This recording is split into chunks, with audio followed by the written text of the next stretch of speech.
শুরু করছি আজকের যাত্রাপালা। বিবি আনন্দময়ী, বিবি আনন্দময়ী, বিবি আনন্দময়ী। দিদি, ও দিদি, কি যে করছো না তোমরা? দূর দূর, এক গ্লাস মেয়ে থাকলে কি হবে?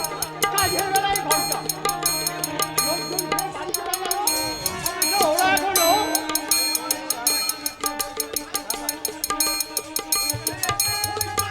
সময়টা কাটিয়ে দিচ্ছে। রাত কত হয়েছে দেখেছেন? ওই দেখুন, পূব আকাশে চাঁদ উঠে দিচ্ছে। আরে ওরা, হ্যাঁ, কি হয়েছে বলুন? ওরা খেয়ে দিয়ে বাড়ি চলে গেল। হ্যাঁ। এই তা বললে তো হবে না, স্ত্রী আচার যে এখনো বাকি আছে। স্ত্রী আচার, লেবুর আচার খেয়েছে, কিন্তু এই যে স্ত্রী আচার কখনো তো চোখে দেখিনি। তা এটা কেমন? সেটা তো দিদি পরেই বুঝবে। যেদিন ওই লক্ষ্মীমণির আঁচলের সঙ্গে তোমার কাটটা রাখা পড়বে। বুঝতে পেরেছো? বুঝতে পেরেছি। বলছি ফুলসজ্জা কখন হবে? যাদের হবে তারা বুঝবে। তোমার এত ভাবনা কেন বুঝবে? বলো, দাদা বৌদির ফুলসজ্জা হয়ে গেলে আমার ফুলসজ্জার ব্যবস্থা হবে। আচ্ছা, ফুলসজ্জার ঘরে কান পাতলে কেমন হয়? এইটা হয় ঠাকুরপো? না মানে আমি বলছি, ও বলছিল। কি? কিছুই না।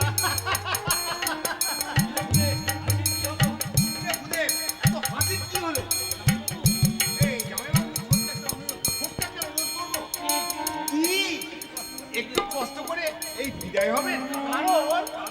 কারণ ফুলসজ্জার রাতটা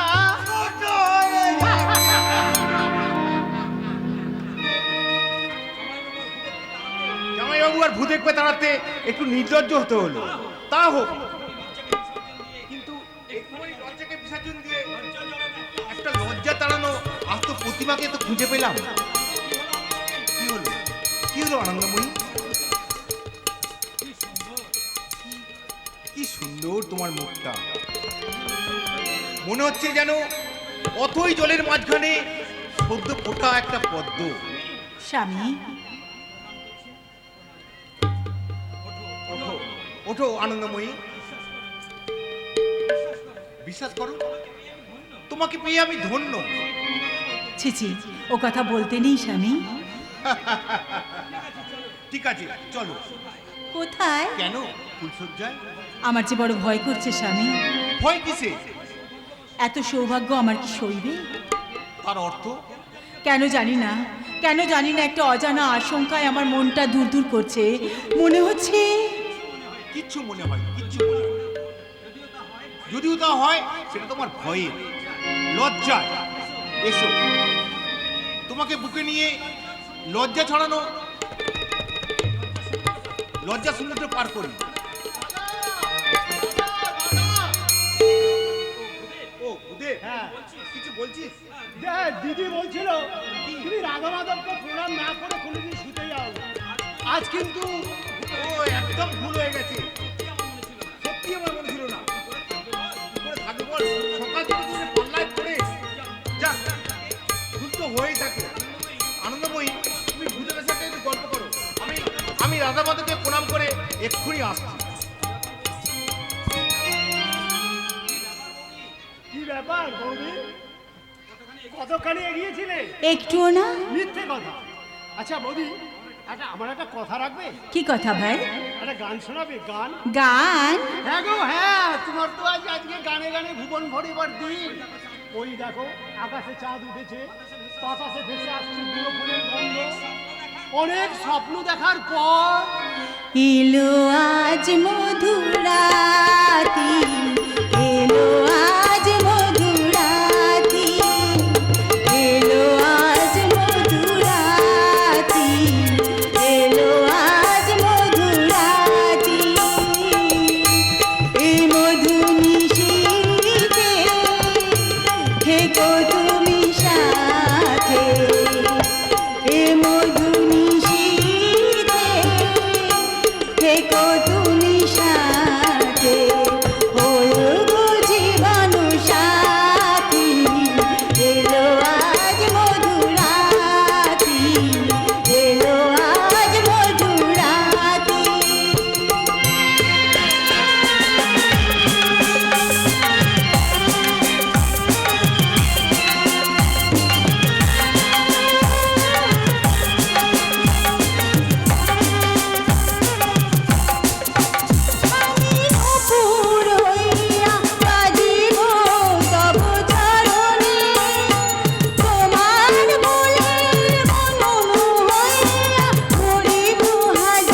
স্বামী আমি আর পাচ্ছি না। স্বামী স্বামী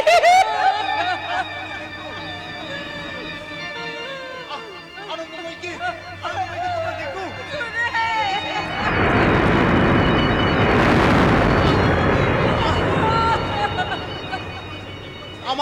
আমার মাথাটা খুব ঝিমঝিম করছে, আমার পা টলছে, আমি চোখে সব অন্ধকার দেখছি। না দাদা না, আমি তোমাকে এত সহজে মরতে দেবো না। যেমন করেই হোক আমি তোমাকে বাঁচিয়ে তুলবো। আপনি দাদাকে খুঁজে খুঁজে যাও দাদা, আমি কবিরাজ ডাকতে যাচ্ছি। যাও যাও ঠাকুরপো যাও, তুমি এক্ষুনি কবিরাজ ডাকতে ছুটে যাও। আমি তোমার দাদাকে সতীর মতো কোলে নিয়ে আগলে রাখছি। দেখবো জমেরও ক্ষমতা নেই যে এই সতীর কোল থেকে তার পতিকে কেড়ে নিয়ে যায়। যাও ঠাকুরপো তুমি যাও।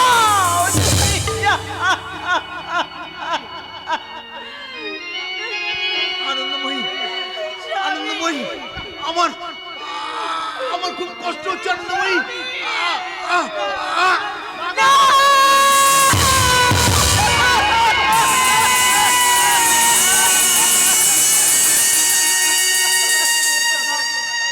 তুমি এমনি করে চলে গেলে দাদা। চলো ভূদেব, কি যে আর কোনো লাভ হবে না। চুপ করো, চুপ করো তোমরা। ভগবান ভাগ্যে এই লেখা ছিল, তাই তো আমাদের সবাইকে কাটিয়ে এমনি ভাবে পালিয়ে গেল। দিদি, তোমাকে আমি কি বলে সান্ত্বনা দেব বৌদি? এ পড়ো না ভূদেব, ভেঙে পড়ো না। এখনো তোমার অনেক কাজ বাকি। মৃতদেহ শ্মশানে নিয়ে যেতে হবে, মুখ অগ্নি করতে হবে। হতভাগায় শুধু আমাদের ছেড়ে চলে গেলে। তাই তোমাকে এখন সব কাজ করতে হবে। চলো চলো ভূদেব, চলো। দিদি, বৌদিকে একটু সান্ত্বনা দিও। বৌদি, তুমি কাঁদো বৌদি, কাঁদো। মনের বেদনা তোমার দু চোখ বেয়ে অশ্রু হয়ে ঝরুক। কাঁদো বৌদি, তুমি কাঁদো। কাঁদো বৌদি, তুমি কাঁদো।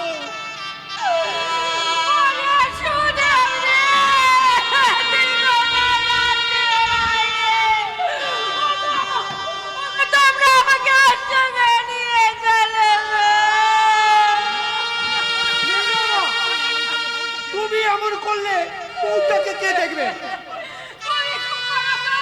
ওকে দেখতে হবে না। ও জমের অনচি, লুচ্চড়ি, অলক্ষী, ওকে জমেও চলে না। আমি তখনই বলেছিলাম, ওই সর্বনাশীকে নিয়ে করিস না শুনে।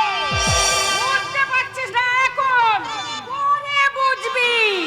বলি, ফল ফল লোকেরা হাতে নাতে।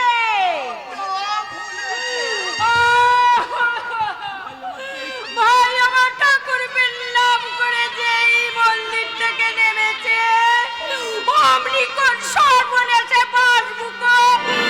ওই নদীর ঘাটে যেতে আমার ভাইয়ের মুখে ছুরি মেরে পালিয়ে গেল। হলো ও চক্ষাপি, পাথরের কোণে বসে আছিস কেন? শীতের সিঁদুর বাপ, হাতে তোমার বোন, ডাইনি কোথাকার। ডাইনি? নয়তো কি? ফুল সজ্জার রাতে যে স্বামীর মাথা খায় সে ডাইনি।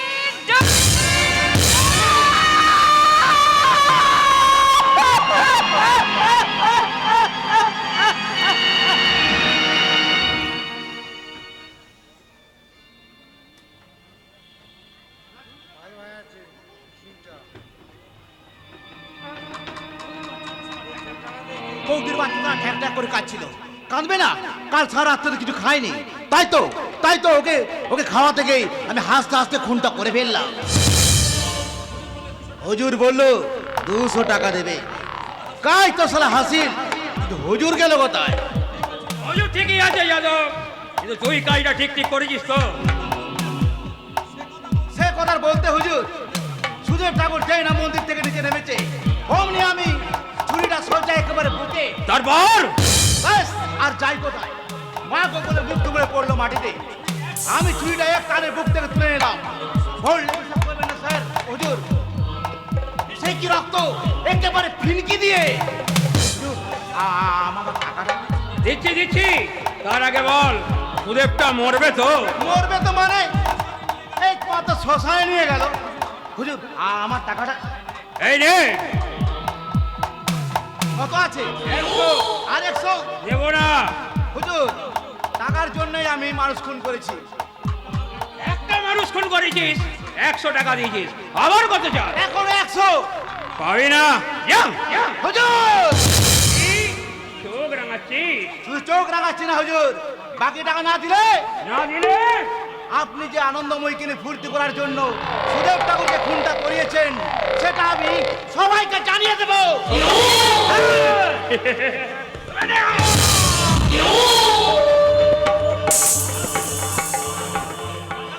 যাইয়া, আর একটু শব্দ করতে হবে না, কারণ এর ডগায় আছে তীব্র বিষ। এ বিষে কোনো আর মা বলবার সময় পাওয়া যায় না। যা! শালা শেষ। চল, যাদবের লাশটা মাটির তলায় পুঁতে দে, আর এমন ভাবে পুঁতবি যেন একটা পিঁপড়ে পর্যন্ত জানতে না পারে। পেরেছে কি পেরেছে? জানতে। তার অর্থ যাদব যখন সুদেবকে খুন করে পালিয়ে যায় তখন দু একজন তাকে দেখে ফেলেছে। দেখেছে দেখেছে, আর দেখতে পাবে না। কিন্তু হুজুর ওরা যে সব বলছে কি বলছে? আনন্দময়ীকে আপনি ভালোবাসেন, এই বাসি, পানি বলে তার স্বামীকে মেরে টাকাগুলো কি হবে? গায়ের লোকেদের মুখ বন্ধ করতে হবে, তাদের বোঝাতে হবে যে সুদেবকে খুন করেছে যাই কি তার রহিম খান। আর আনন্দময়ী ডাইনি ফুলসজ্জা রাতেই সে বিধবা হয়েছে, তার জন্য যত টাকা লাগে আপনাকে আমি দেব। এটা দিলাম, ওটা আপনারই। হ্যাঁ, দাদা কন্যে যে বড় দাদা। কি হলো, হাসছেন কেন? আপনি হাসছেন বলে না ধ্যান, হাসতে আমি এখনো পারছি না। আপনি এক কাজ করুন, গোবিন্দ শর্মাকে বুঝিয়ে ধর্মের ধোকাবাজি দিয়ে তারা বাড়ি ঘরের মানুষের মাথায় ঢুকিয়ে দিন যে আনন্দময়ী ডাইনি সুদেবের জিনিস আছে, আনন্দময়ীর ওপর তার ব্যবস্থা করুন। তো হুজুর শোকে দুঃখে আনন্দময়ী ভেঙে পড়েছে, এরপর সামাজিক ও মানসিক অত্যাচার শুরু করলেই সে গৃহত্যাগ করবে, আর সে গৃহত্যাগ করলেই আপনি তাকে বাগান বাড়িতে নিয়ে গিয়ে ফিরব। তাই সকলে জানবে সে আত্মহত্যা করেছে, অতএব সবার চোখে ধুলো দিয়ে আমি তাকে নিয়ে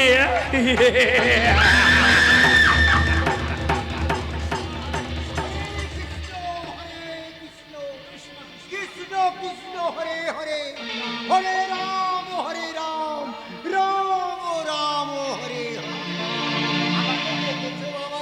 আগে হ্যাঁ গোবিন্দ কাকা, আজকে আমি আপনাকে বিরক্ত করতাম না, কিন্তু সুদেবের এই অকাল মৃত্যু আমি কিছুদিন সহ্য করতে পারি না। যাই গিজার রহিম কার সাহস দেখে আমি অবাক হয়ে যাচ্ছি। বাদ নিয়ে যেদিন ঝামেলা হলো সেই দিনই আমি সুদেবকে বলেছিলাম, ওরে সুদেব যে যাই যাক তুই যাস না। হতভাগা কিছুতেই আমার কথা শুনলো না। ডাইনি আনন্দময়ী সাক্ষাৎ ডাইনি, ফুলসজ্জার রাতে যে বিধবা হয় সে ডাইনি ছাড়া আর কি। ডাইনি আপনার স্ত্রী তো কথাটা বলেছি। লীলাবতী বলেছে এই কথা। আগে হ্যাঁ গোবিন্দ কাকা, আপনার স্ত্রী সতী লক্ষ্মী, তার কথা কিছুতেই মিথ্যা হতে পারে না। কিন্তু টাকাগুলো ধরুন সর্বমশাই। আরে সেদিন আমার কাছে চেয়েছিলেন, তখন আমি দিতে পারিনি, আজ হঠাৎ মনে পড়ে গেল তাই দিলাম। তোমার কল্যাণ হোক বাবা। এই করলাম তো আপনার হাতেই গোবিন্দ কাকা।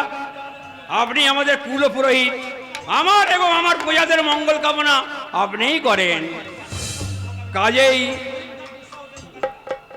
রহিমকার দুঃসাহসের মোকাবেলা আমি করব, কিন্তু ডাইনি আনন্দময়ের ব্যবস্থা তো আপনাকেই করতে হবে কাকা। বটে, সে তো বটে। সে তো বটেই, মানে যাইনি আনন্দময়ীকে বালিঘাটায় ফিরিয়ে আনতে হবে। আপনার কথা সকলে বেদ বাক্য মনে করে, কাজেই আপনিই বলবেন আনন্দময়ী ডাইনি।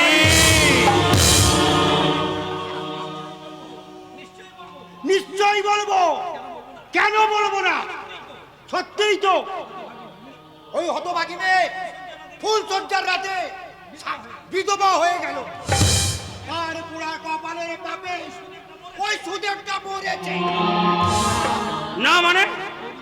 বৌদির পাপে দাদা মরেনি, তবে কোনো চক্রান্ত করে তাকে মারা হয়েছে। রানমশাই, যা জায়গিদারের শখের বাঁধ জোর করে কেটে দিয়ে এলো, সে কি সহজে ছেড়ে দেয়? বিশ্বাস করি না রহিম খান লোকে দাদাকে খুন করেছে, একথা আমি কিছুতেই বিশ্বাস করি না। বিশ্বাস আমিও করি না। তাহলে কে সুদেবকে খুন করেছে? বালিঘাটার কোনো চক্রান্ত করে শয়তান। অনেকেই দেখেছে যাদব মন্দিরের কাছ থেকে ছুটতে ছুটতে এইদিকেই এসেছে। যাদব? হ্যাঁ, যাদব। যেমন করে হোক খুঁজে বার করবো, তারপর জানবো তাকে দিয়ে কে এই কাজ করিয়েছে। আর জানতে যদি পারি এই যজ্ঞের হোতা, তাহলে তাকে আমি এমন শাস্তি দেবো যাতে সারা বালিঘাটার লোক আতঙ্কে শিউরে ওঠে। সর্বোচ্চভাবে সাহায্য করবো ভূদেব। সুদেবকে যেই মারুক, আসলে মরেছে সে আনন্দময়ী পাপে। আমি মানি না। অন্তত আমরা তাই বিশ্বাস করি।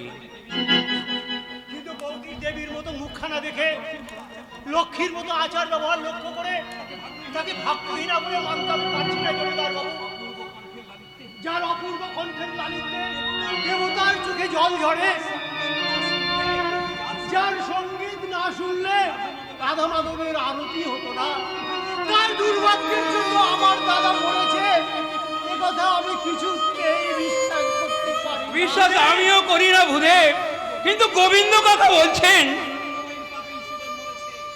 ওই আনন্দময়ীর পাপে সুদেব মরেছে। সাবধান, খুব সাবধান। ও স্বামীকে খেয়ে ওরা কুটির কিনে দেবে না। ও একটা মুখে দিয়েছে, আরো অনেকের মাথা খাবে। ও ওর বাইরেটা আনন্দময়ী হলে কি হবে? ওরে ভিতরটা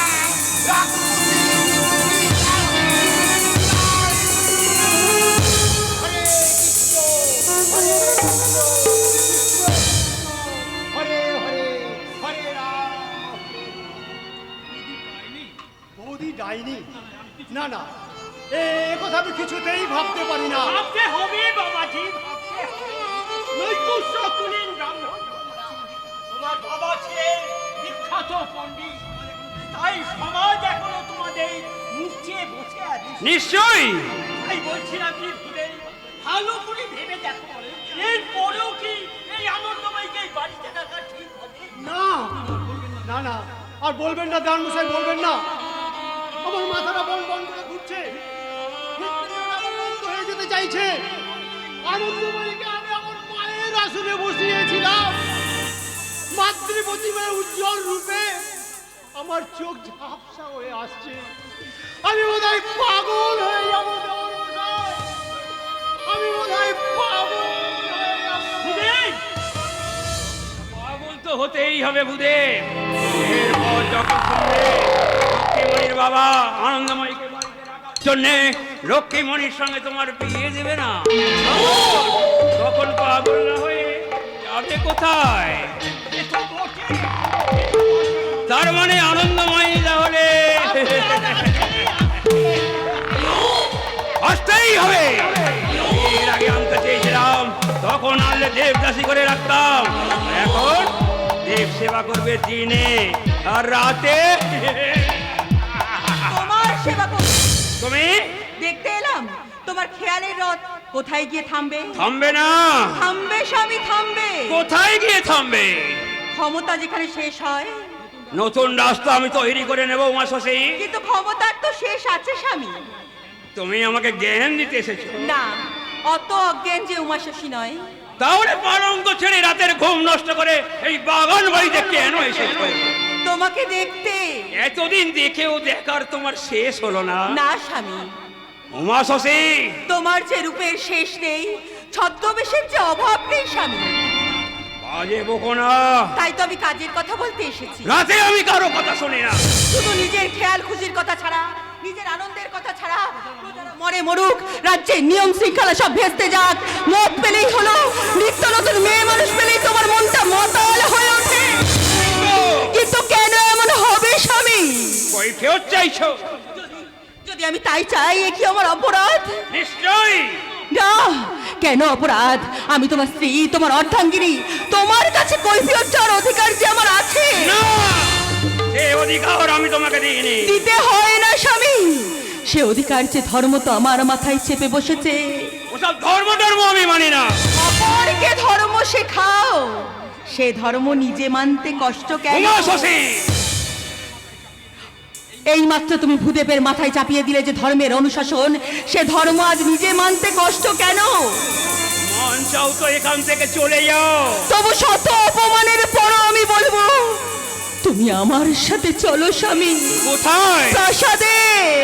জমিদার রবিশঙ্কর প্রাসাদে গিয়ে স্ত্রীর সঙ্গে রাত কাটা যে শুনলে আমার প্রতিবেশী প্রতিপক্ষরা হাসবে।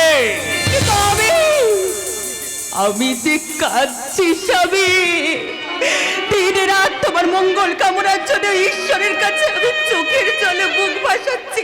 তার কি কোনো মূল্য নেই তোমার কাছে? আমার নিঃস্বরিক্ত নারী হৃদয় যে তোমার পাওয়ার জন্য কেঁদে কেঁদে মরছে, তুমি কি তার কোনো দাম দেবে না? দেব। এই নাও নারীত্বের দাম, এই নাও তোমার অধিকারের মূল্য। যাও, আর কোনোদিন তুমি বাগান বাড়িতে আসবে না।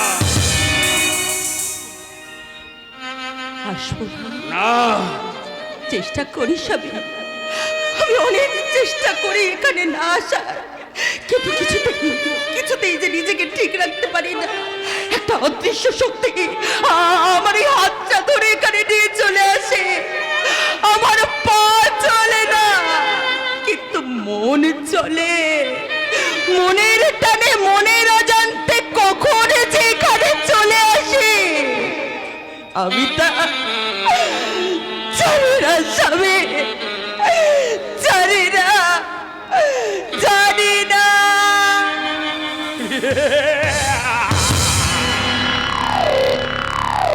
চোখের জল, কান্নার বেদনা, বেদনা মাখা বিলাপ, আমাকে আমার খেয়ালের পথ থেকে তুমি কিছুতেই বেরিয়ে আনতে পারবে না উমা শশী। তুমি উমা পূজারী, তাই তো তোমাকে আমার ঘেন্না লাগে। আনন্দময়ী শশী অর্থাৎ চাঁদ, তাই আমার আকাশে, আমার যৌবনের আকাশে তাকে আমি প্রতিষ্ঠা করতে চাই।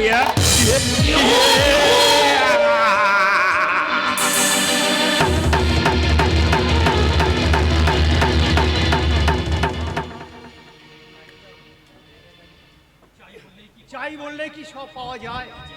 আমি তো চেয়েছিলাম লক্ষ্মীমণিকে পত্নীতে বরণ করে স্বপ্নের নীল পাত্রে, কিন্তু পেলাম কি?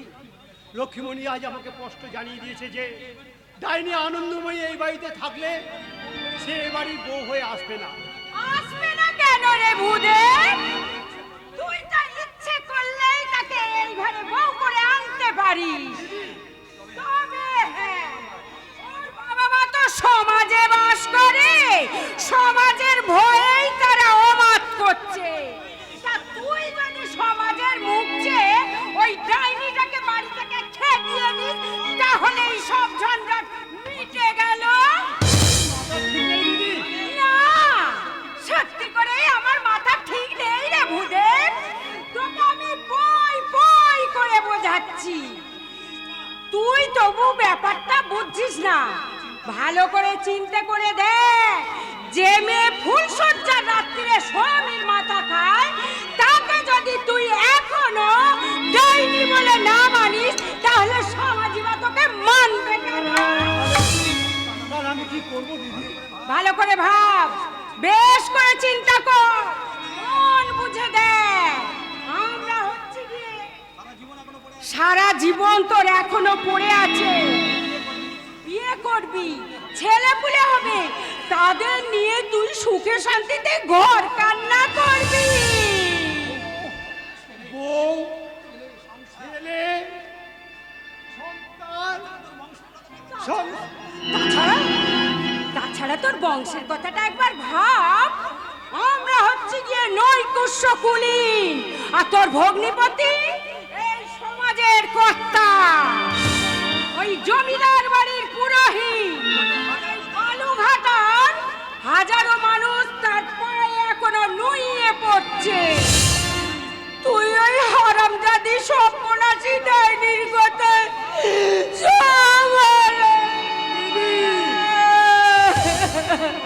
ঠাকুরপো, এই এক্ষুনি আসছে বলে তুমি যে সেই যে চলে এলে, কই এখনো তো তুমি এলে না? সেই গল্পটা শুনবে না ভাই? না, আর আমি তোমার গল্প কোনোদিন শুনবো না। রাগ করেছো ভাই? কে কে তোমার ভাই? আমি না, আমি তোমার কেউ নয়।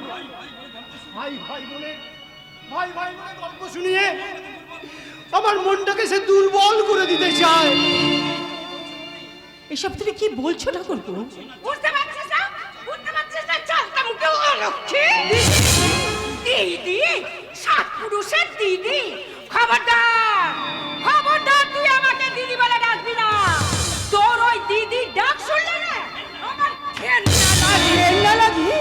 না, রাতটা ফুলসজ্জা রাতে যে বিধবা হয় তাকে দেখলে, তার কথা শুনলে শ্রদ্ধা বলে তো কি হবে? ঠাকুরপো, ঠাকুরপো, তুমিও আমাকে ভুল বুঝলে ঠাকুরপো। আমি মিষ্টি কথায় আর ভুলছি না।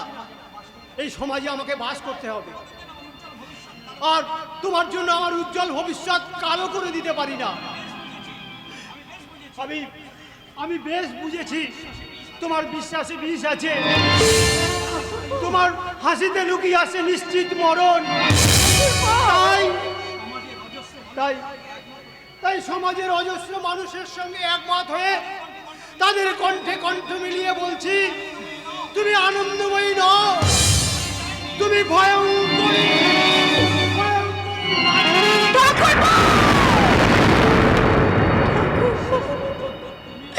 শেষ পর্যন্ত তুমিও আমাকে ডাইনি বললে ঠাকুরপো। দুর্ভাগ্যে প্রবল বন্যায় বাঁচতে বাঁচতে এক খণ্ড তৃণ পেয়ে ভেবেছিলাম এই যাত্রা হয়তো বেঁচে যাব, কিন্তু নিয়তির নিষ্ঠুর খেলায় সেই তৃণটুকুও যে ঘূর্ণি পাখির অতল তলে তলিয়ে গেল। কাঁদিস না, তোর কান্ডা দেখে আমার গা জ্বলে যাচ্ছে। তুই এমন কপাল করেছিলি না, স্বামীর মাথাকে তো স্বাদ মিটল না, 10 দিনের মধ্যে তুই দাদুর মাথাও খেলি। ছি ছি ছি, তোর মুখ দেখলে না স্বাদ মার থুতো ফেলতে হয়।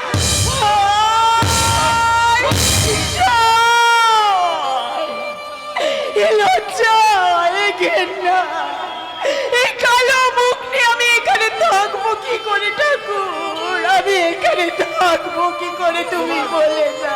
তোমার এখানে থাকা যাবে না। এখানে থাকা যাবে না?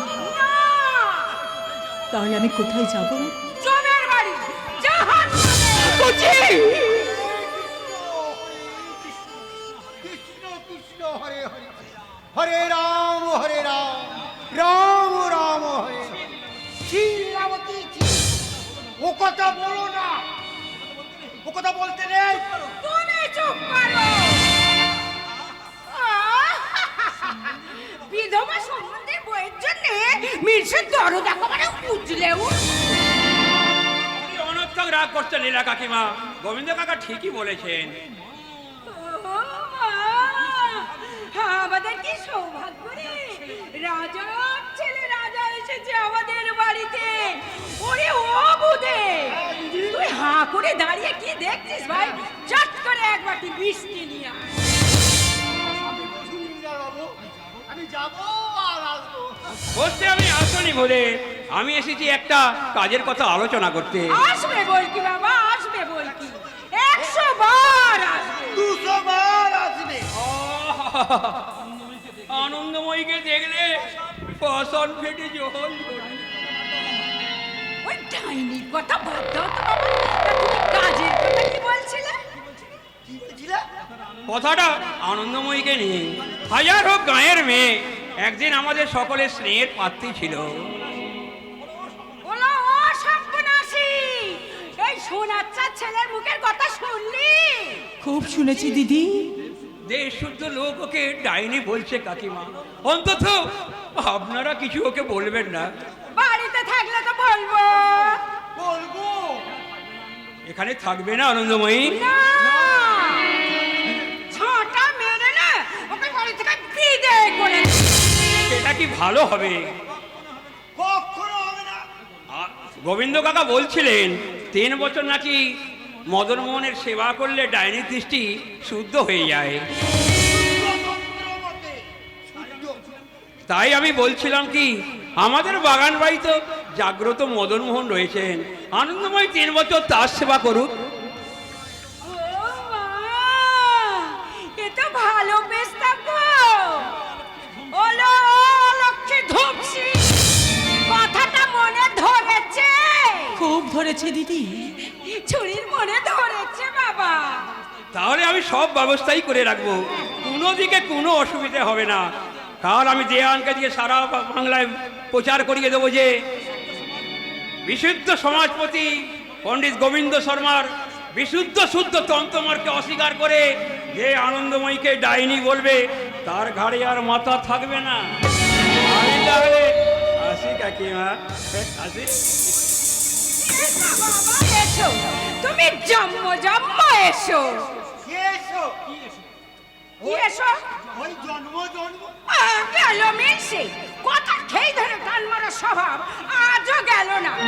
সম্ভব বলুন, বলুন দিদি। বলি পেস্তাবে তাহলে রাজি তো? না। না না কেন নরুনমুখী? বলি বাছা, আমার পেস্তাবটা কি মন্দ দিয়েছে? আপনারা আপনারা ওকে চেনেন না ঠাকুরজি, আপনারা ওকে চেনেন না। ও যে কত বড় জানোয়ার।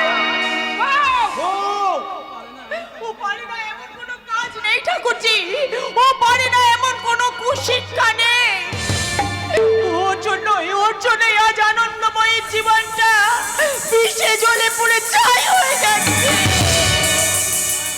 থাম না, থাম, আর ঢং দিস না।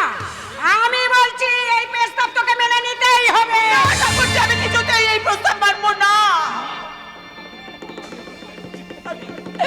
আমি আপনার পায়ে পড়ছি ঠাকুরজি, আমি আপনার পায়ে পড়ছি।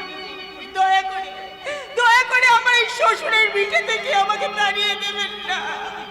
আমি আপনাদের কথা দিচ্ছি, আমি আপনাদের সবাইকে কথা দিচ্ছি ঠাকুরজি, যে আমি ওই গোয়ালে এক কোণে পড়ে থাকবো। আমি বিধবা, এই কথাটা মনে রেখে তোমাদের সবকর এই টোকাটা উচ্ছিষ্ট খেয়ে আমার এই মূল্যহীন জীবনটাকে বাঁচিয়ে রাখবো। তবু ওই জানোয়ারটার কাছে তোমরা বাগান বাড়িতে আমাকে পাঠিও না ঠাকুরজি, আমাকে ওই বাগান বাড়িতে পাঠিও না। লীলাবতী ঘটের মরা প্রেরণা করে কলিয়ে গেল। এই হারামজাদি শাকচুন্নি, নিজের ভাতারের মাথা খেয়ে স্বাদ মেটেনি, এবারে তুই আমার ভাতাকে ধরে টানছিস কেল্লা সর্বনাশী। ছাড়, মর হারামজাদি, মর। তোর মায়ের বাপের 14 পুরুষের ঘেমতে হবে না এই লীলাবতীর হাত থেকে তোকে রক্ষা করে। সাবুর কর, ওই ঝাঁটাটা নিয়ে এসে না তোকে আমি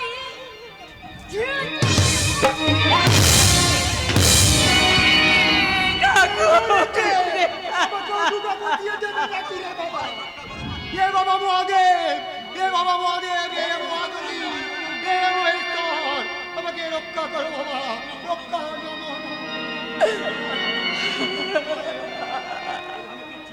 ওরা ওরা আমাকে জোর করে ওই ওই ওই জানোয়ারটার বাগান বাড়িতে রাধা মাধবের সেবা করে আমাকে পাঠাবে। ওই শয়তান রবিশঙ্করের জাল ওরা এখনো বুঝতে পারেনি। ওই শয়তানটা এমনই জাল পেতেছে, সেই জাল ভেদ করে বেরোনো ওদের কারোর পক্ষে সম্ভব না, কিছুতেই সম্ভব না। আর ঈশ্বর তুমি বলে দাও আমি এখন কি করব? ওই জানোয়ারটা ওই রাধা মাধবের সেবার নাম করে নিয়ে গিয়ে আমার যৌবন নিয়ে ছিনিমিনি করবে। না না, আমি তা কিছুতেই পারবো না। তাই তো ওই গঙ্গার জলে ঝাঁপ দিয়ে আমি নিজের জীবনটা শেষ করে দেবো। ওগো স্বামী, একালে তো আমি তোমাকে জীবনে পেলাম না, পরে গিয়ে যেন আমি তোমায় থাকতে পারি স্বামী, আমি যেন তোমার কাছে থাকতে পারি, আমি যেন তোমার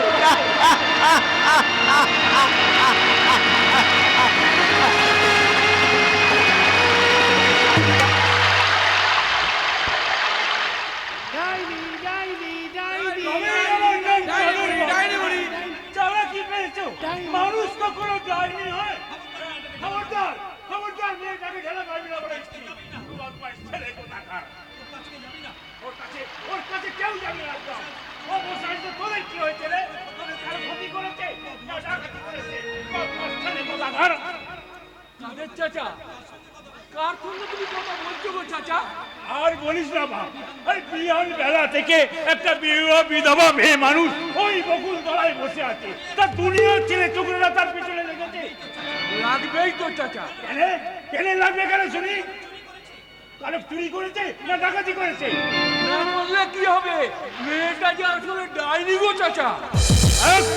কর হতো টাকা ডাইনি বলি? মানুষ কখনো ডাইনি হয়? হয় চাচা হয়। তুমি কিচ্ছু জানো না। আমি জানি না, তুই জানিস? হ্যাঁ, 3-1 বছর বয়স হলো আমার, সে বলে কিনা আমি জানি না। যা বাবা বলছি, তুই আমার সঙ্গে কথা বলবি না। তুই যেখানে যাচ্ছিস সেখানে যা, শুনবে তো না? তোর কোনো কথা আমি শুনবো না। তোর সাথে আমার কোনো কথা নেই। তুই যেখানে যাচ্ছিস সেখানে যা, আমি চললাম। চাচা ওই বকুল তলায়, বাগমারা বাকুড়ি ঘাই বলা থাক। যে ছেলেগুলো ওই মেয়েটাকে চালাচ্ছে, তুই ঠ্যাং ধরে আসার মারতে না পারি, তাহলে আমার নাম কাদের বাসা। আমার তো মেয়েটাকে চালাচ্ছি না। চাচা তোমাকে যেতে হবে না, আমি যাচ্ছি। তুই যাবি? হ্যাঁ গো চাচা, আমি যে ছেলেগুলোকে সব বুঝিয়ে বলছি। বলবি? হ্যাঁ বলবো। তুমি যাও, ওই বাকুড়ি ঘাইটা তুমি বেঁধে এসো গো চাচা।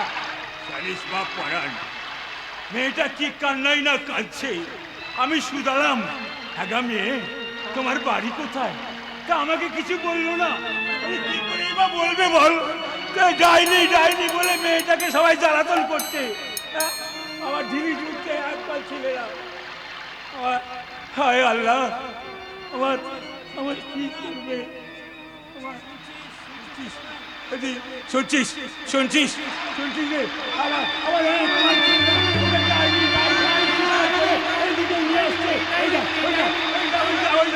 আমার এদিকে আসছে। ওই ডাক।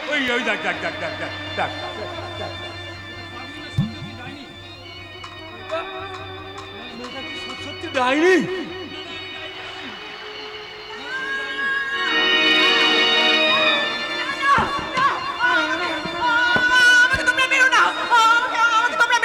বিশ্বাস করো, আমি সত্যি ডাইনি নই।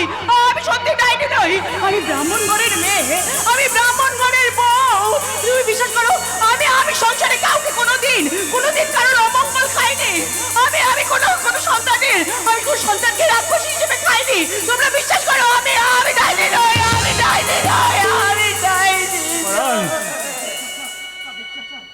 চাচা কি হলো?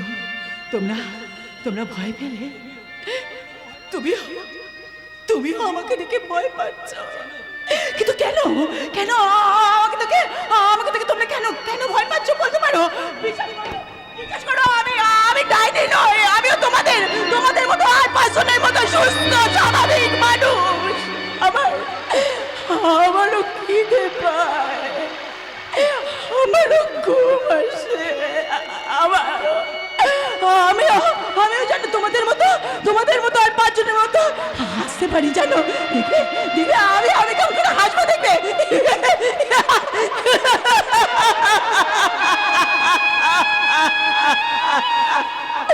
আবার আমি আবার কাঁদতেও পারি জানো। আমি কাঁদতেও পারি। আমার স্বামী যে আমাকে কাঁদিয়ে চলে গেছে গো। তাই তো সেদিন থেকে আমি শুধু কাঁদছি আর কাঁদছি।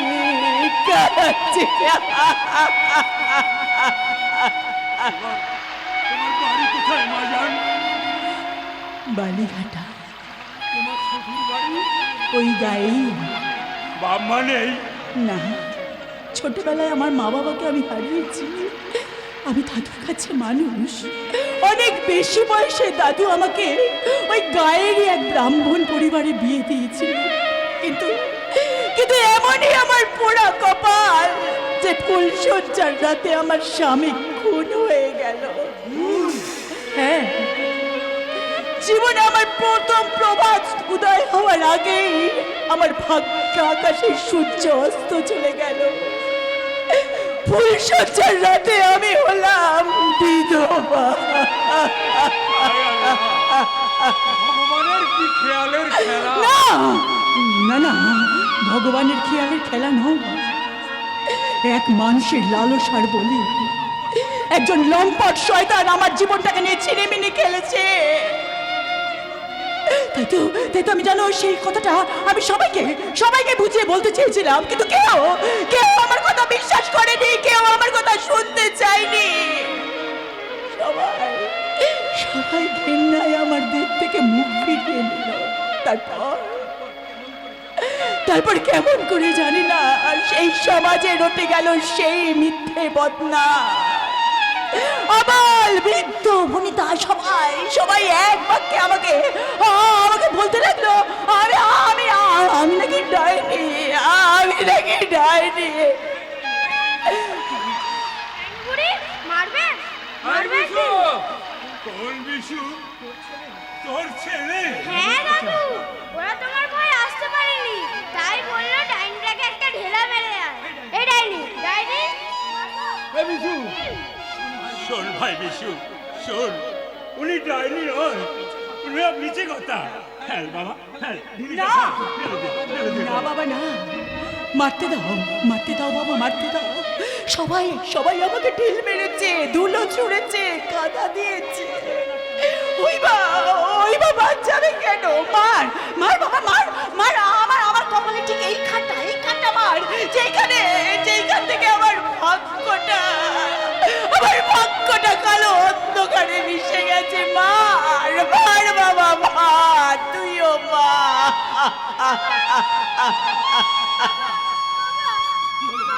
কি হলো বাবা? বিশু করবেই তো, তুই বাড়িতে চল।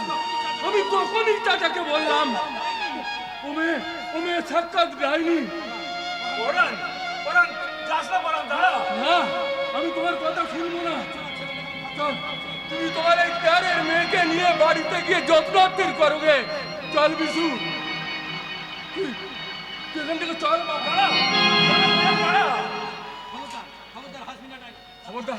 খবরদার তুই হাসবি না ডাইনি। খবরদার তুই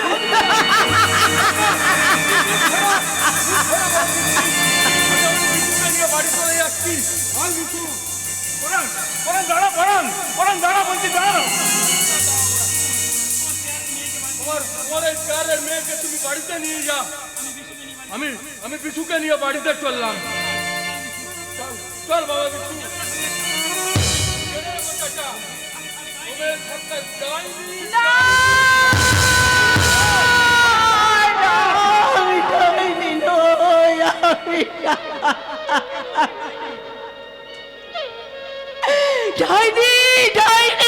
ডাইনি, কিন্তু কেন আমি ডাইনি?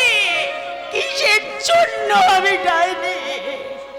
আমার চোখে কি সত্যি আগুন আছে? আমার হাসিতে কি সত্যি বিষ আছে? বলো ঠাকুর, বলো, তুমি উত্তর দাও। সবাই সবাই আমাকে ডাইনি বলছে। এবার তুমিও বলো ঠাকুর, তুমিও বলো যে আনন্দময়ী তুই মানবী নস, তুই ডাইনি, তুই ডাইনি,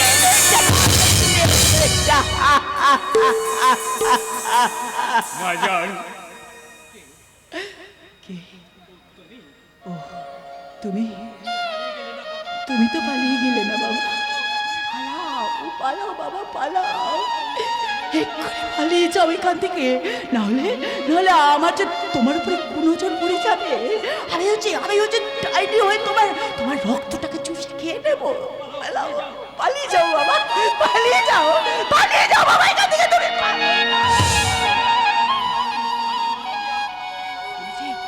আমি যে মানবী আনন্দময়ী নই বাবা, আমি যে রক্তচোষা, ডাইনি আনন্দময়ী, আমি যে রক্তচোষা আনন্দময়ী, আমি যে রক্তচোষা ডাইনি আনন্দময়ী। কাঁদিস না বাজান, কাঁদিস না। সাজ হয়ে আসছে, এখন দুনিয়ার বুকে রাত নামবে। এই রাতের আধারে তুই কোথায় যাবি বলতো মা? ওপারে বাবা, ওপারে যাবার কি এত বন্ধ হয়ে গেছে? আবার সেই কাল সকাল থেকে খেয়া শুরু হবে।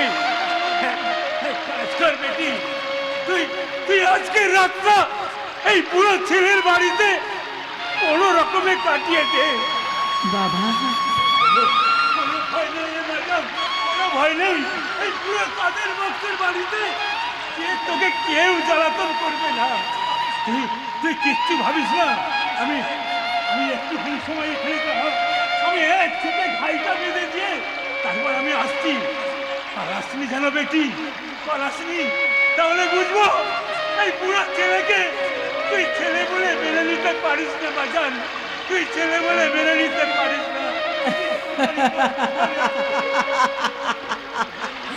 বিধর্মী মুসলমান অনেক আগে এসেছে এই পৃথিবীতে, তবু কেন কি কুসংস্কার গ্রাস করতে পারেনি? ওই বৃদ্ধের মুখে মা ডাক শুনে আমার যে আবার নতুন করে বাঁচতে ইচ্ছে করছে। আমি কি তাহলে আবার নতুন করবে? না না না, আমি বাঁচতে পারবো না, কারণ আমার যে এই পৃথিবীতে বাঁচার অধিকার নেই। হয়তো মা জাহ্নবীর উতাল ঢেউ, ওই ঢেউয়ে ঝাঁপ দিয়ে আমি আমার এই অভিশপ্ত জীবন শেষ করে দিতে চাই। এই তো ঝাপঘাটে নির্জন জায়গা, এখানে কেউ কোথাও নেই। আমি বরং সেইখানে গিয়ে আমি বরং ওই নদীতে ঝাঁপ দিয়ে এই অভিশপ্ত জীবনটাকে শেষ করে দিই। আমি ওগো আমার ইহকাল পরকালের দেবতা, এই জীবনটা আমি হয়তো তোমাকে পেলাম না, কিন্তু পরপারে গিয়ে আমি যেন তোমার হয়ে থাকতে পারি, আমি যেন তোমাকে নিয়ে সুখী হতে পারি। ঈশ্বর আমি জানি আত্মহত্যা মহাপাপ, কিন্তু ঈশ্বর আছে আমার কোনো পথ খোলা নেই ঠাকুর, কোনো পথ খোলা নেই। তুমি আমাকে ক্ষমা করো ঠাকুর, এই আনন্দময়ীকে তুমি ক্ষমা করো, তুমি ক্ষমা করো প্রভু, করো ক্ষমা, ক্ষমা করো প্রভু, করো ক্ষমা। জানি না আমার ভাগ্যে লিখিলে কেন বেদনার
ভোলামো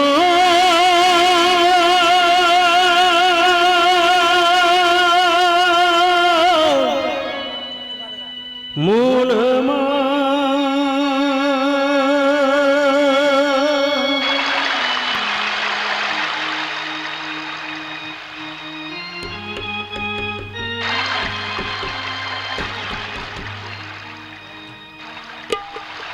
মনোডিঙা কোন ঘাটে লাগাবি রে পাগল লাগাবি রে মনোডিঙা কোন ঘাটে লাগাবি রে পাগল লাগাবি রে ও তুই এ ঘাট ও ঘাট ঘুরে মরি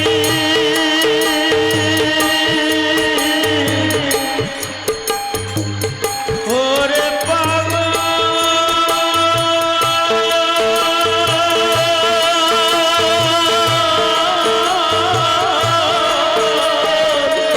এ ঘাট ও ঘাট ঘুরে মরি মন কবে জাগাবি রে পাগল লাগাবি রে মনোডিঙা কোন ঘাটে লাগাবি রে পাগল লাগাবি রে মনোডিঙা কোন ঘাটে লাগাবি রে পাগল লাগাবি রে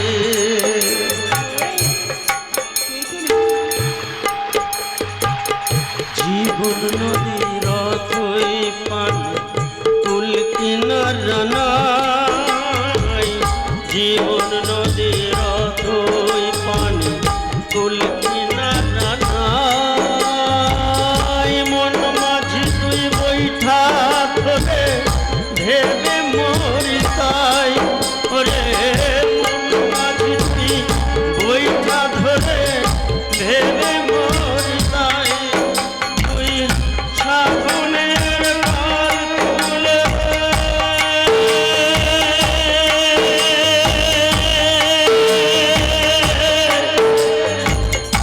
ওরে পাগল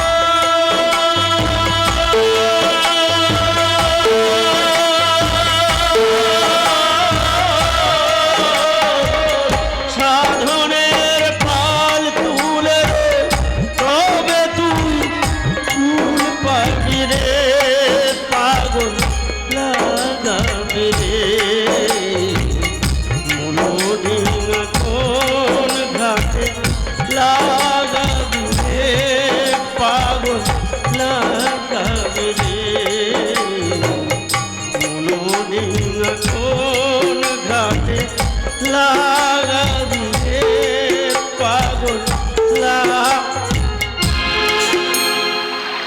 কে তুমি এমনি চোখে জল নিয়ে দক্ষিণ দিকে তাকিয়ে তুমি কে কে তুমি আমি ব্রাহ্মণ কন্যা ব্রাহ্মণের বিধবা ও নাম আনন্দময়ী আনন্দময়ীর চোখে মুখে এত নিরানন্দ কেন এই জীবন ধারণের যে আমি কোনো অর্থ খুঁজে পাই না, না ঈশ্বর না সংসার কেউ আমাকে আপন করে নিল না। তাই এই নিরর্থক জীবনে বোঝা বই কি লাভ বলতে পারেন? দেখো বিষয় আসার কথা বাদ দিও, কিন্তু তুমি ঈশ্বরকে দোষ দিচ্ছ কেন? তুমি ঈশ্বরকে আপন করে নাও, তবেই তো তুমি সুখী হবে। ঈশ্বরকে আপন করে নেব, কিন্তু কিভাবে? বড় মুশকিলে ফেললে নারী। আপনি কি গৃহী? না। আপনি সাধক? হ্যাঁ। তবে আপনি আমাকে বলে দিন, আমার জীবনের একটা বড় ইতিহাস আছে, সব শুনে আপনি আমাকে যা বলবেন আমি তাই করব।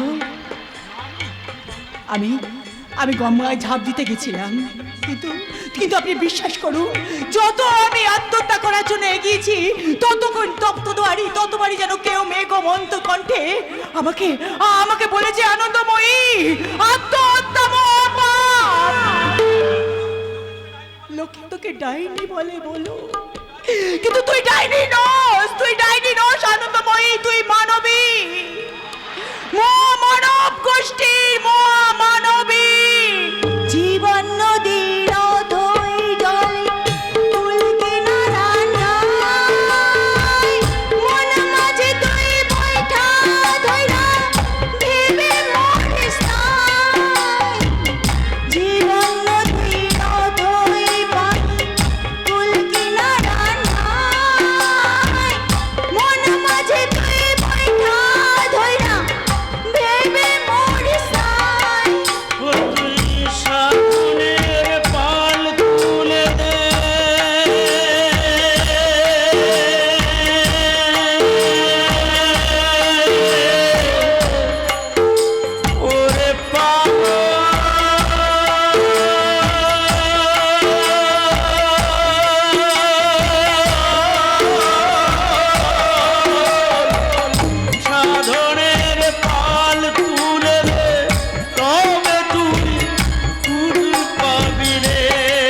কোন ঘাটে লাগাবে রে পাগল লাগাবে রে বলবো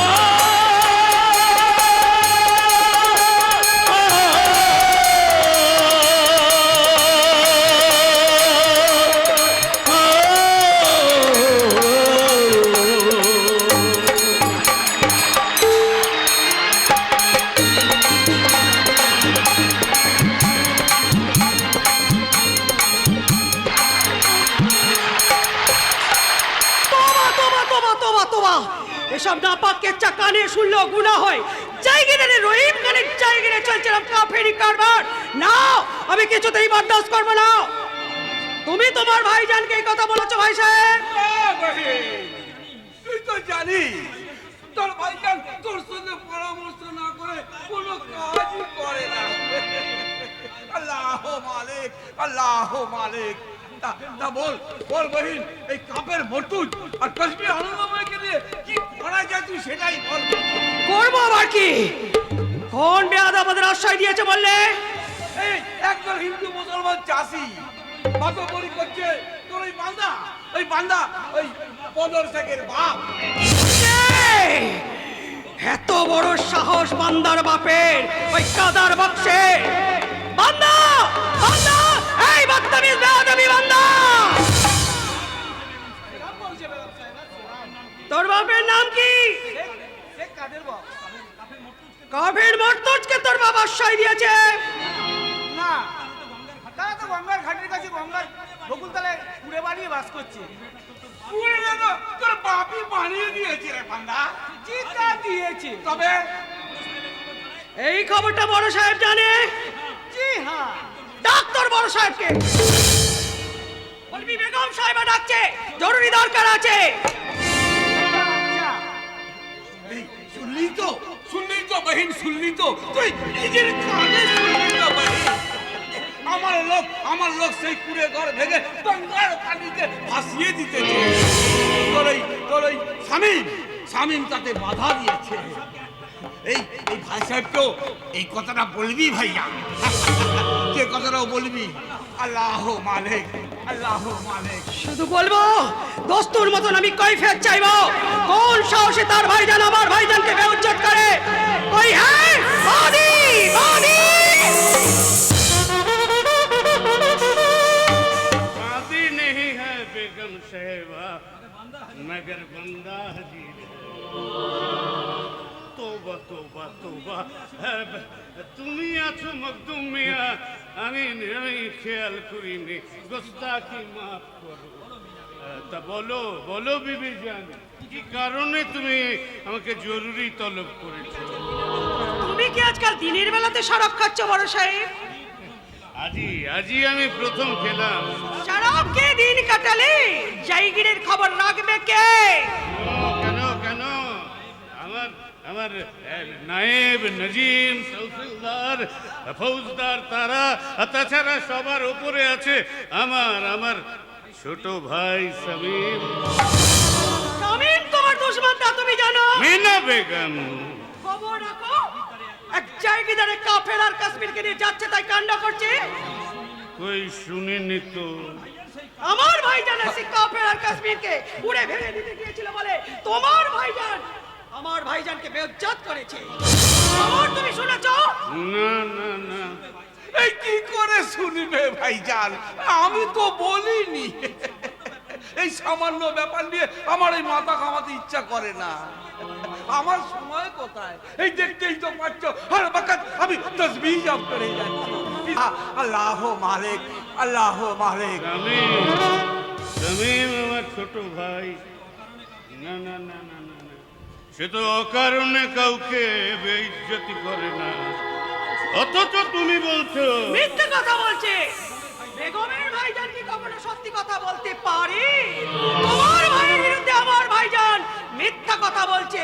মিনা, আমি তখনই তোমাকে বলেছিলাম ভাইজান তুমি বাড়ি চলে যাও, এখানে তোমাকে কেউ ইজ্জত দেবে না। এমনই আমার নসিব যে তোমার বেইজ্জত আমাকে সহ্য করতে হচ্ছে।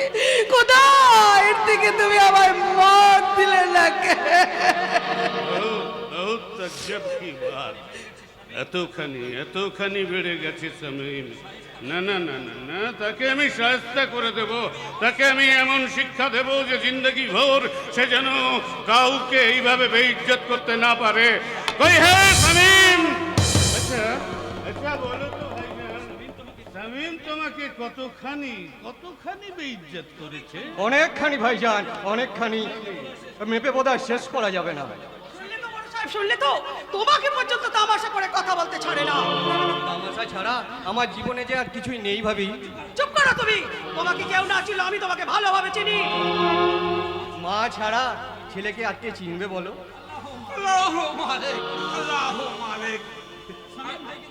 এই, আমি তাহলে যাই বড় সাহেব। এই শামীম ভাইকে যেন আমার এই অপমান করো না। আমি সামান্য তুচ্ছ, খোদার দুনিয়ায় আমার অস্তিত্ব কতটুকু, আমার বেইজ্জত আমাকে ছোট করতে পারবে না ভাই সাহেব। কারণ আমি জানি সেই বেইজ্জতকে ইজ্জত দেওয়ার তাকত আমি রাখি।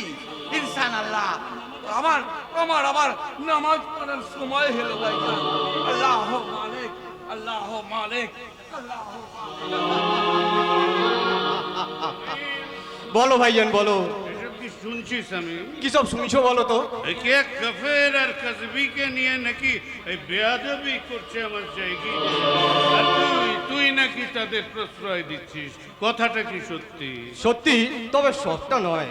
মানে তার মানে আমি তাদের প্রশ্রয় দিচ্ছি ঠিকই, কিন্তু তারা কাফের এবং কাজবি, একথা কিন্তু সত্যি নয় ভাইজান।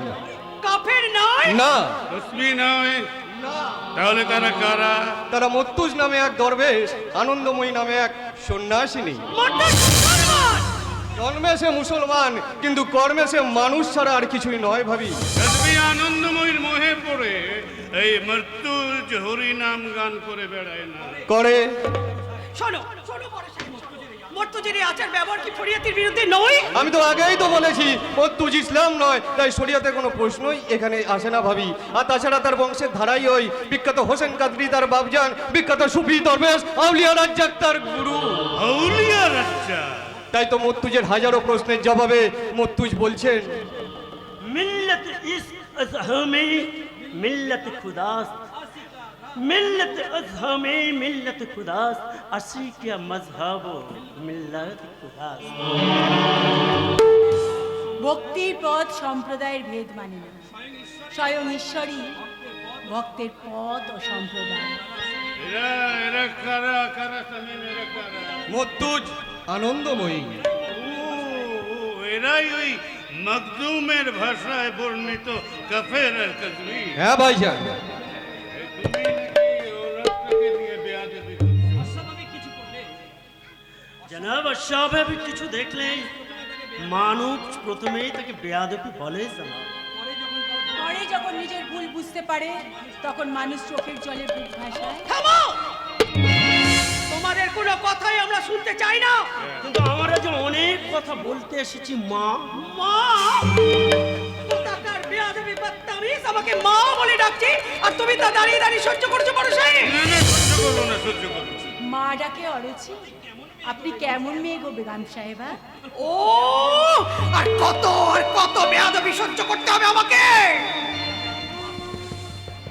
ফকিরের বেয়াদবি মাফ করবেন বেগম সাহেব। না না না না না, না, তোমার বেয়াদবির কোনো মাপ নেই, কোনো মাপ নেই। জানো, হ্যাঁ, আমি আমার বেগমের ভাইজানের মুখে শুনেছি তোমরা কাফের আর কাজবি। তোমরা দুজনে মিলে আমার জায়গির গ্রামে গঞ্জে ঘুরে ঘুরে হরিনাম করছো।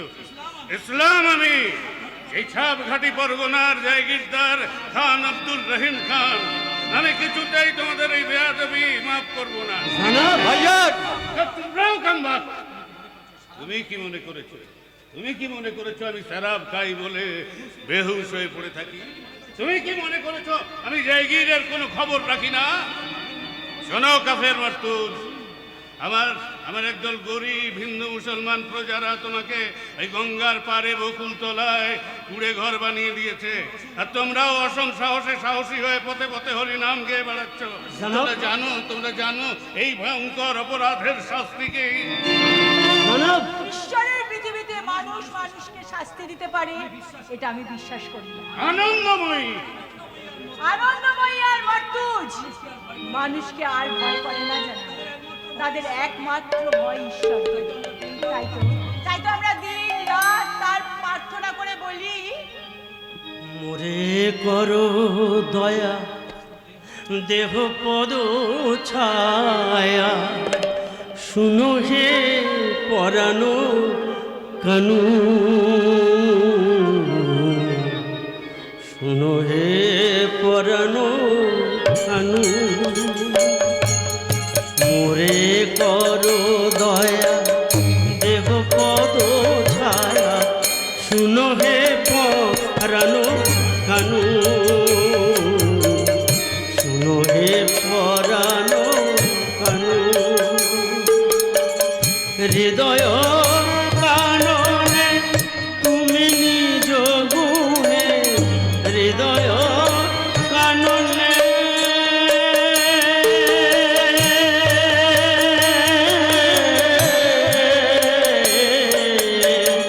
হৃদয় কাননে তুমি নিজ গুণে বাজাও প্রেমের বেনু, শুনো হে পরানো কানু, শুনো হে পরানো কানু। বেনু বাজাও, বেনু বাজাও, প্রেম যমুনায় উজান বহাতে প্রেমময় তুমি বেনু বাজাও।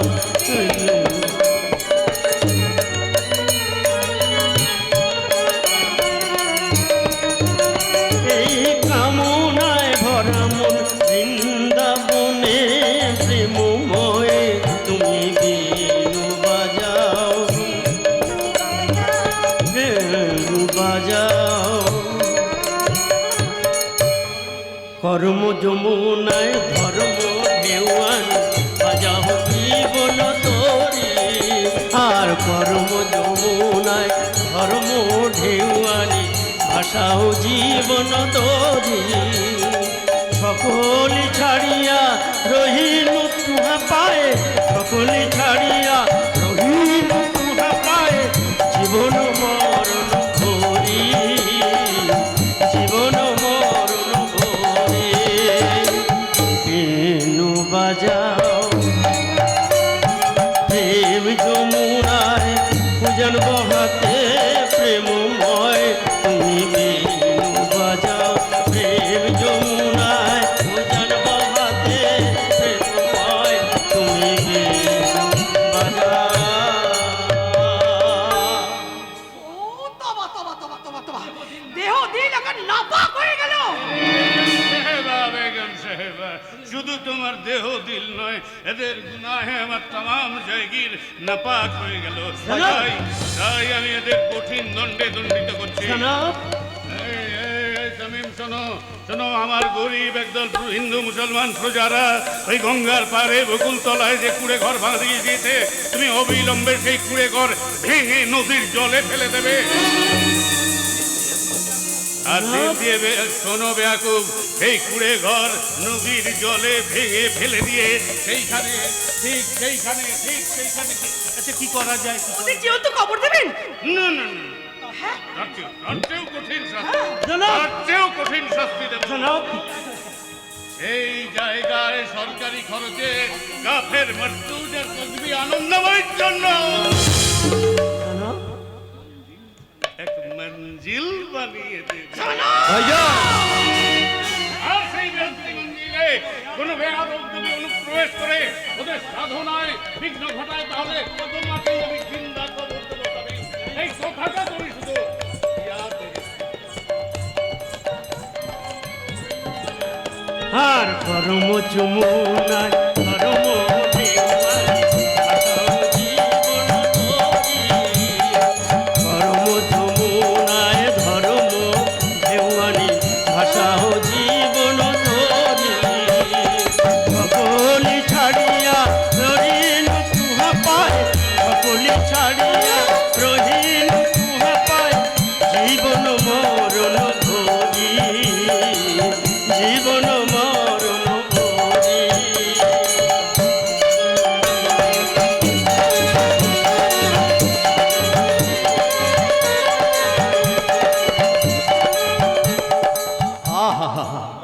কি কথা, করম যমুনায় ধর্ম ঢেউ আনো, ভাষাও জীবন করি। আমি বেশ বুঝতে পেরেছি বড় সাহেবকে তুমি বশ করেছো, আখেরে তুমি জায়গাটা দখল করবে, কিন্তু না, আমি তা কিছুতেই হতে দেব না। জাগির, জাগির আমি চাই না ভাবি। জোট মান, তোমাকে আমি বিশ্বাস করি না। তুমি তো নিজেকে নিজেই বিশ্বাস করো না। শামীম! না ভাবি না, আর তুমি এগিয়েও না, কারণ কারণ ওই তোমার মুখ থেকে ওই কটু কথা শুনতেই ভালোবাসি। তাই আমার মতন বেয়াদব শামীমকে মিষ্টি কথা শোনাতে এসো না ভাবি, মিষ্টি কথা শোনাতে এসো না। বহুত আচ্ছা, বহুত আচ্ছা, বহুত আচ্ছা। মোহাম্মদ শামীম,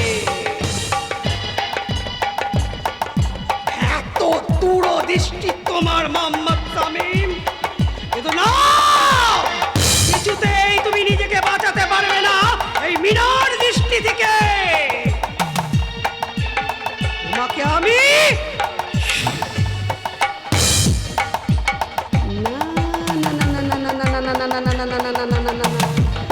বাতাসেরও কান আছে, শুনে ফেলবে, তাই দিলের খোয়াব, দিলের পিঞ্জারে বন্দি হয়ে থাকা।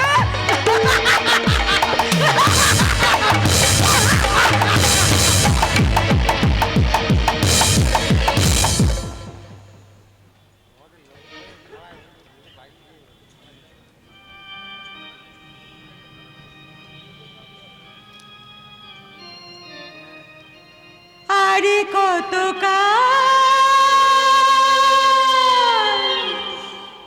গিরিধারিলা আড়ালে আড়ালে রবে, তুমি আড়ালে আড়ালে রবে। আরে কত গিরিধারিলা আড়ালে আড়ালে রবে, তুমি আড়ালে আড়ালে রবে। আরে কত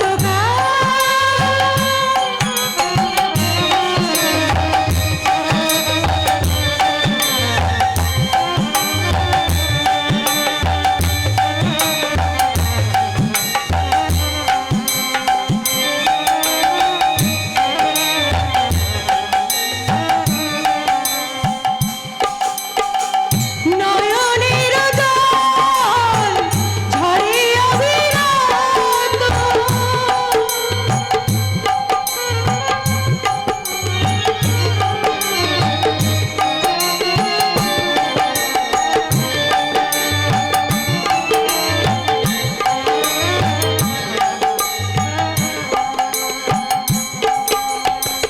নয়নের জল ঝরে অবিরত, দর্শন দেবে বা কবে গিরিধারিলা আড়ালে আড়ালে রবে,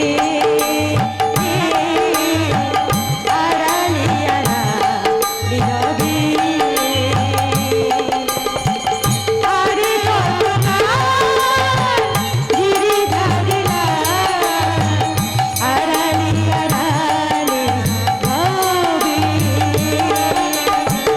আড়ালে আড়ালে রবে,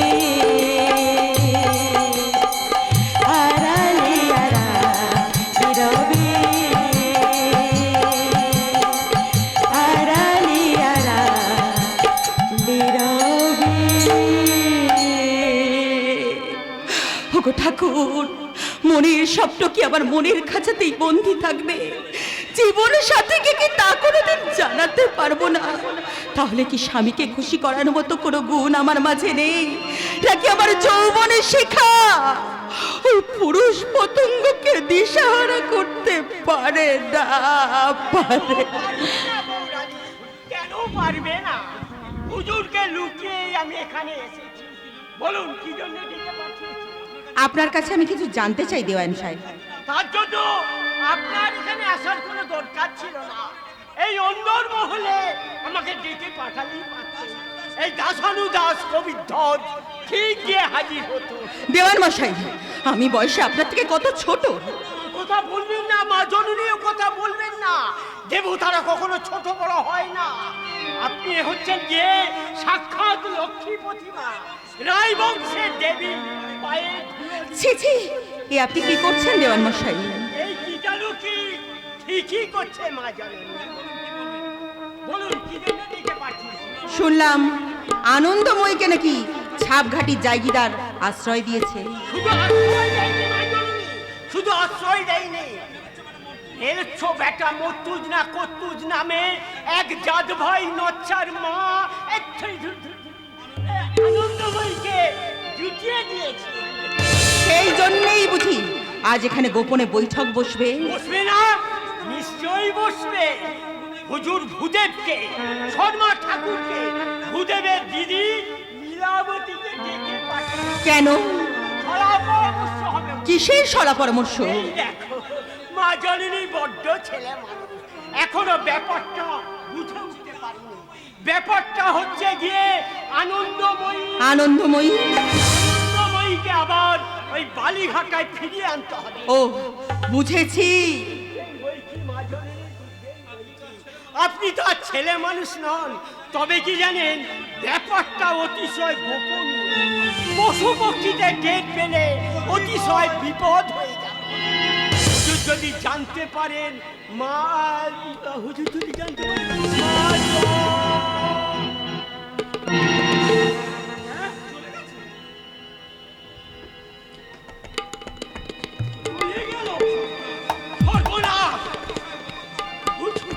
হুজুর যদি জানতে পারেন অতিশয় বিপদ হয়ে যাবে। কিন্তু এই ব্যাপারটা ঢাকতে গেলে আমাকে মিথ্যে কথা বলতে হবে। কতিপয় গোপন কথাটা বলে রাখি দেওয়ান মশাই, এবারে কিন্তু টাকা একটু বেশি লাগবে। আমি কেন বলবো? তুমি বলবে। মিথ্যে কথা আপনাকে বলতেই হবে গোবিন্দ কাকা, কারণ অপ্রিয় সত্যি কথা বলা শাস্ত্রেও নিষিদ্ধ। নিষিদ্ধ? তবে এটা ঠিক, আনন্দময়ীকে তো আর মুসলমানদের হাতে তুলে দেওয়া যায় না। কাজেই বোঝা সাধারণকে যেমন করি হোক বোঝাতে হবে। আনন্দময়ী ডাইনি হলেও সেই হিন্দুর মেয়ে, আর হিন্দুর মেয়ে মুসলমানের ঘরে আশ্রয় নিলে আমাদের আর মুখ দেখাবার হবে না। আমিও সেই কথা বলেছিলাম। এই মর্তুজের মতো লম্পট ছাপকাটি পরগনায় আর চুটি নেই। এই খারাপ আর মেয়ে মানুষ ছাড়া ও কিছুই বোঝে না। আল্লাহ মালিক, আল্লাহ মালিক। অতিশয় দুঃখের কথা কি জানেন জানাব? জায়গিরদার রহিম খান, এই বইমাত্রের ভাই, ওই শামীম খান ওই মেয়ে মানুষটার সঙ্গে মোহাম্মদে মশগুল। হয়তো বলবেন তুমি তো ফকির সাহেব, তোমার সব নিয়ে মাথা কামাবার দরকার। কিন্তু ব্যাপারটি কি জানেন হুজুর, এই হিন্দুদের আমি বহুত প্যার করি। একবার হিন্দুরা আমার প্রাণ বাঁচিয়েছিল। সেই দিন থেকে হিন্দুদের আমি বহুত ভালোবাসি। কিন্তু একটা কথা ফকির সাহেব, মর্তুজ যদি আনন্দময়ীকে ছেড়ে না দেয়, দেরি করবেন না হুজুর, দেরি করবেন না। তাহলে বাপজানকে ছাপকাটি পরগনায় পাঠিয়ে দিন। এই গঙ্গার ঘাটে বকুলতলায় ওই মর্তুজ আনন্দময়ী বসবাস করছে। জোর করে সেখান থেকে ছিনিয়ে আনুন। আল্লাহ মালিক। তুমি চলে যাচ্ছ ফকির সাহেব। আমি হিন্দুদের বহুত প্যার করি। এই খবরটা সেই জন্যই আমি দিতে এসেছিলাম। এই কোদাল বান্দা পীর মোহাম্মদের এসব ব্যাপারে থাকাও বান্দার বান্দা ইনসাফ করো বান্দা। আমি তাহলে চাই হুজুর, আল্লাহ মানে এরপরে ওকে আমাদের চুপ করে থাকা উচিত হবে। তোমরা চুপ করে থাকলেও আমি চুপ করে থাকবো না। আরে আসুন কাকিমা, আসুন আসুন। আপনি তাহলে ভূদেবের মুখে সবই শুনেছেন। শুনেছি বই কি বাবা, ওই সর্বনাশী ডাইনি শেষকালে কুলে কালি দিয়ে পালিয়ে গেল। আমরা তো ভেবেছিলাম ধুমড়ি ছুরি মরেছে, আপদ গেছে। এলে অবশ্য এখনো সুখেই থাকবে। গ্রামের বাইরে তার থাকার জন্য আমি নিজের খরচে বাড়ি করে দেব। হুজুর, হুজুর আমার অগতির গতি। না করে কি উপায় বলো দেওয়ান? জমিদার আমি, আমার কোনো পূজা দুঃখে কষ্টে দিন কাটালে এ তো আমার সহ্য হয় না। সে তো বটেই বাবা, সে তো বটে। তোমার হচ্ছে গিয়ে দয়ার শরীর। ওই চুলোমুখী হারামজাদি তোমার দয়ার মর্যাদা বুঝলো না। চল রে ভূদেব, সকাল সকাল গিয়ে শুয়ে পড়ি, আবার ভোরে উঠেই রওনা দিতে হবে। ওগো শুনছো? শুনছি। রাত করো না, কাজ মিটিয়ে তাড়াতাড়ি বাড়ি ফিরো। নিশ্চয় ফিরবো। তাহলে বাবা রবিশঙ্কর, বলুন। আমি ওই ভূদেবের সঙ্গে যাচ্ছি। হ্যাঁ যান, কিন্তু প্রথমে মিষ্টি কথায় ভোলাবার চেষ্টা করবেন। সে কথা আবার বলতে, আমি হচ্ছি গিয়ে কলাবতীর মেয়ে লীলাবতী। ওই হতচ্ছাড়ি ডাইনির গায়ে মাথায় হাত বুলিয়ে এমন মিষ্টি কথা বলে, ওই হারামজাদি একেবারে পুরনো কথা ভুলে গিয়ে গোলে গঙ্গা জল হয়ে যাবে। আর তাতেও যদি কাজ না হয়, ওই নচ্ছরের বেটি নচ্ছরের চুলের মুঠি ধরে টানতে টানতে নিয়ে আসবে। এই আমি বলে গেলাম বাবা। ও যদি হয় ভালো মানুষের বেটি, আমি হব মিষ্টি। আর সে যদি হয় বুনন, আমি হব বাদাম তেঁতুল। আশ্চর্য! জায়গাদার রহিম খার ব্যবহারে আমি সত্যিই আশ্চর্য হয়ে যাচ্ছি। বাঁধ কাটার ব্যাপারে সুদেবকে খুন করেও সে শয়তান খুশি হয়নি, তাই তার বউকে নিয়ে এসে যাচ্ছে তাই কাণ্ড ঘটাতে চায়। না, আমি আনন্দময়ীকে নিয়ে কোনো কাণ্ডই ঘটাতে দেবো না। এতদিন আমি জানতে পারিনি যে আনন্দময়ী বেঁচে আছে। ভেবেছিলাম আত্মহত্যা করেছে। এখন যখন জানতে পারলাম আনন্দময়ী মরেনি, কুলে কালি দিয়ে পালিয়েছে, তখন তাকে আমি অত সহজে ছেড়ে দেবো না। ফিরে আমি তাকে আনবই, তাতে জীবন্ত আনতে পারি ভালো, না এই ডাইনি আনন্দময়ীর মৃতদেহ নিঃসন্দেহে আমি ফিরিয়ে আনবো এই বালিঘাটা। গোবিন্দ কাকা, হ্যালো বাবাজি। ভূদেব কুমার যদি কোনো অঘটন ঘটিয়ে ফেলে, কিন্তু তাতে তো কাজ হাসিল হবে না কাকা। করে হবে, কি করে হবে? তাহলে এক কাজ করুন কাকা, বলো। আপনিও ওদের সঙ্গে যা। খুব ভালো কথা। আমি যাব। কতিপয় গোপন কথাটা তোমায় বলছিলাম বাবা। বলুন। আরেকটু বেশি করে টাকা। টাকা দেবো না গোবিন্দ কাকা। টাকা দেবে না? না, টাকা হাতের ময়লা, আর দিতেও লজ্জা লাগে, আর আপনিও খরচা করে ফেলবেন। তাই আমি ঠিক করেছি আপনাকে 10 বিঘা নিষ্কর জমি দান করব।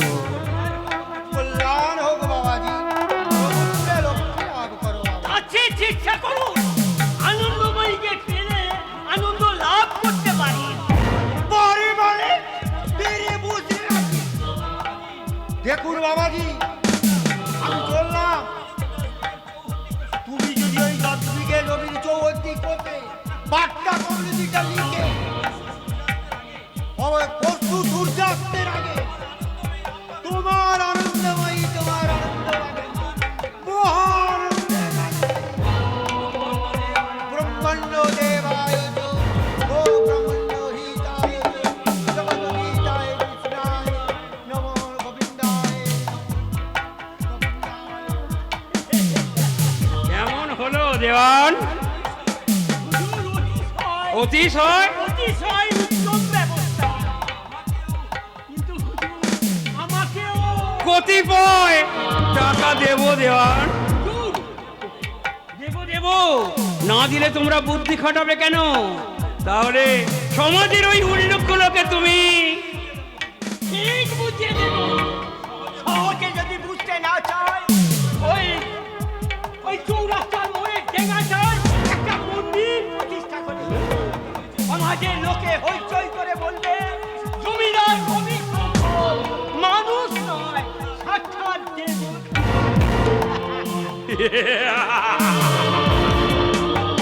দেবতার অভিশঙ্কর শুধু মন্ত্রীর প্রতিষ্ঠা করবে না দেওয়ান, চুলোর পূর্ণিমায় বাড়িঘাটায় মেলা বসাবে, প্রজাদের আনন্দ ফুর্তির ব্যবস্থা করবে। কিছু প্রজাকে অন্ন বস্ত্র দান করে আনন্দময়ের যৌবন নদীতে মহানন্দের সাঁতার কাটবে।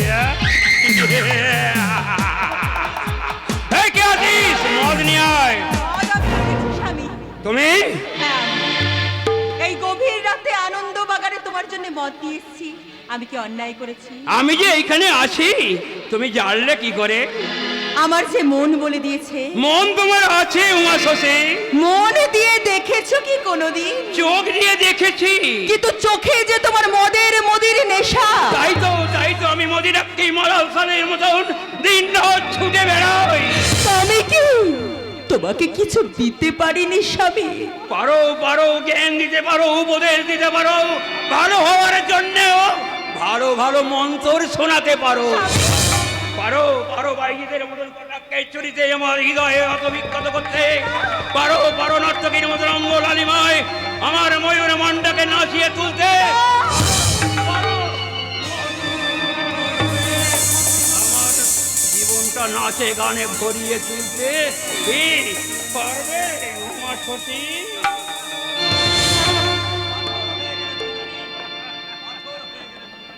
পাথর হয়ে গেলে বউরানী, ঝর্ণার মতন হাসতে পারলে না, বিদ্যুতের মতন চমক দিতে পারলে না, ফুলের মতন পাপড়ি মেলে এই ভোমরা বধূকে বুকের মধু দেখাতে পারলে না।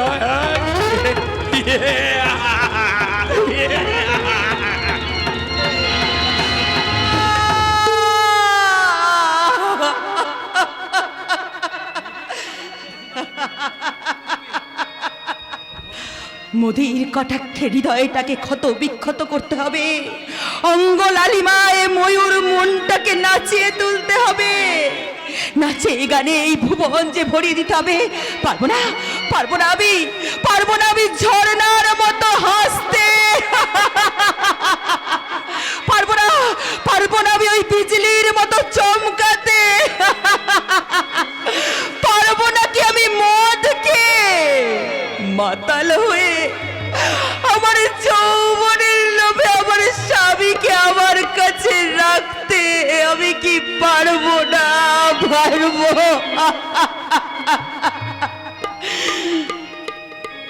এই কি আমার পাওনা